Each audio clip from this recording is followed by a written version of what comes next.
Eu tenho uma pergunta. Pro Lula? Okay. O que o senhor me explica um presidente da República, no dia que recebe o diploma de presidente, chora e diz que é o primeiro diploma que ele recebeu na vida? O homem que não tem um curso ginasial, universitário, contábil, qualquer coisa, ser presidente da República. Mas o voto é livre, a pessoa pode votar. Por isso que o país está desse jeito.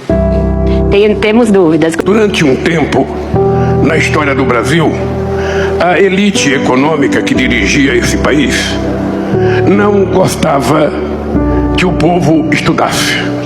Só estudava aqui no Brasil quem tinha dinheiro para mandar para Portugal, quem tinha dinheiro para mandar para a França, para mandar para os Estados Unidos, para a Inglaterra.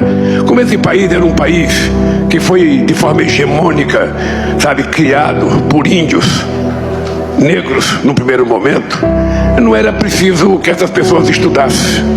Então eu conto sempre uma história muito engraçada. O Peru, que é um país mais pobre do que o Brasil, em 1554 já tinha a Universidade de São Marco. Não importa que tipo que era a universidade, mas o Peru tinha a Universidade de São Marco. O Brasil só foi ter a sua primeira universidade em 1920.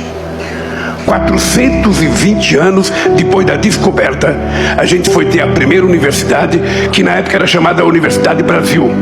Mas ela não foi criada porque havia preocupação de ter estudantes nas universidades. Ela foi criada porque na época o rei da Bélgica vinha fazer uma visita para o Brasil, e o rei, para visitar um país, era obrigado a receber um título de doutor honoris causa. Então criou-se a universidade para dar um título de doutor honoris causa ao rei da Bélgica. Isso demonstra um pouco o atraso a que a sociedade brasileira foi submetida durante tantos e tantos tempos.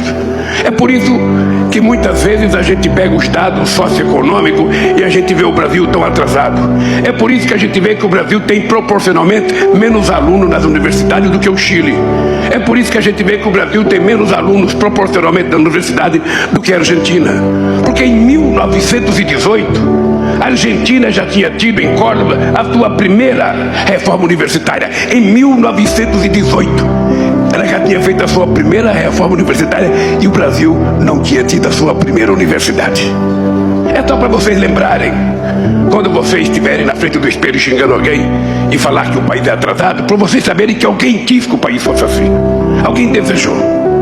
Então, quando eu tomei posse, eu não tinha nem diploma universitário e nem o meu vice de Alencar. Mas eu tinha adquirido consciência nas minhas lutas sindicais e no aprendizado que eu tive de que não existe na história da humanidade, e muito menos existia, alguma nação que tivesse se desenvolvido sem antes investir na educação. Ou seja, a educação é definitivamente a base principal pela formação intelectual, profissional e cultural de uma sociedade. E quanto melhor for a educação, mais a sociedade será forte, firme, e a sociedade será uma sociedade mais avançada, mais solidária, mais fraterna e mais humanista, que é o que nós estamos precisando nesse momento nesse país.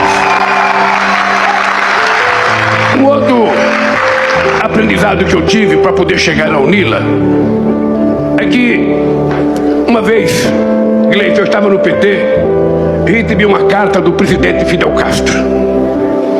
E na carta, o presidente Fidel Castro me comunicava que ele estava oferecendo 10 vagas para alunos filiados ao PT, crianças pobres, estudarem medicina. Eu fiquei atônito. Ou seja, como é que eu recebo uma carta de um presidente da República de um país oferecendo de graça para o PT 10 vagas na universidade? No começo a gente teve dificuldade de arrumar os meninos, porque a gente não tinha certeza como é que as coisas iam acontecer. Depois eu descobri que não era só para o PT, ele deu para o PSB também, ele deu para o PCdoB, ele deu para o PDT, ele deu para todos os chamados partidos de esquerda e partido progressista a chance da gente mandar um grupo de alunos estudar. E o PT mandou 10 alunos. E passados 3 anos eu fui a Cuba e fui visitar esses alunos. E fui visitar a universidade. E eu fiquei pensando, se um país de Pernambuco, porque Cuba tem 110 mil quilômetros quadrados, é igual Pernambuco. Cuba tem 10 milhões de habitantes, mas Cuba sofre um bloqueio econômico, sabe, desde 1961. Ora, se um país que está impedido de crescer, se não recebe recursos porque há o bloqueio americano a Cuba, consegue fazer uma universidade e oferecer vaga para estudantes pobres de todos os países da América Latina e de todos os países africanos, não era só para o PT, era para todas as pessoas pobres, sabe, que tinham chance de fazer uma universidade. Eu fiquei pensando, se esse país pequeno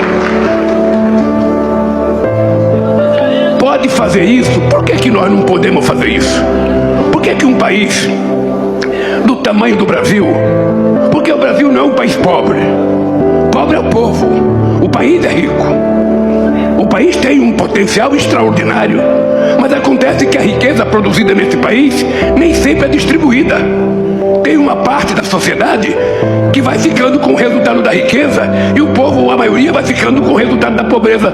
Por isso é que eu tenho dito, numa sociedade em que muitos, ou seja, em que poucos têm muito dinheiro, numa sociedade que poucos têm muito dinheiro e muito não tem nada, é uma sociedade predestinada à pobreza, à fome, à violência, à prostituição, à desnutrição, porque apenas poucos ficam com o recurso e a maioria fica sem nada.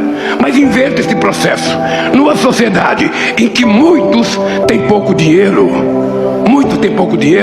e poucos, sabe, apenas poucos não tem tanto assim, significa o quê? Significa distribuição de riqueza, significa que todos vão poder comprar o que comer, todos vão comprar o que vestir, todos vão ter dinheiro para fazer aquilo que as pessoas querem fazer, para comprar comida, para tomar uma cerveja, para tomar um refrigerante, para comprar um chinelo, para comprar um sapato. Ou seja, por isso é que não apenas o conhecimento, mas o dinheiro tem que circular na mão do povo. Porque senão o dinheiro fica concentrado na mão de meia dúzia de pessoas e a maioria fica passando fome por aí, morando na rua. As pessoas ficam, sabe, desencantadas da vida. É por isso que eu tomei a decisão de fazer a Universidade Latino-Americana, para que a gente tivesse tanto a América Latina espanhola e nós aqui, nós somos colonizados. E fomos colonizados 200, 350 anos. Aqui quem decidia as coisas, de um lado era o rei da Espanha e do outro lado o rei de Portugal. A gente não podia muita coisa.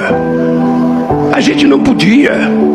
Então eu falei, bom, não é possível que a gente não adquira a consciência de uma nação. Porque uma nação não é o tamanho do país, a fronteira do país, a quantidade de minérios que tem o país, não. Uma nação é medida pela qualidade de vida do povo daquele país. Isso chama-se nação. Para ser patriota, é preciso conhecer a história.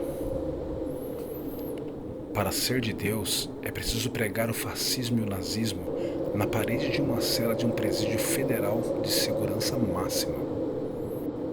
Para estar em paz, é preciso perceber que eles pregam Jesus na cruz, enquanto o sangue dos pobres necessitados que ele amou escorre em suas mãos.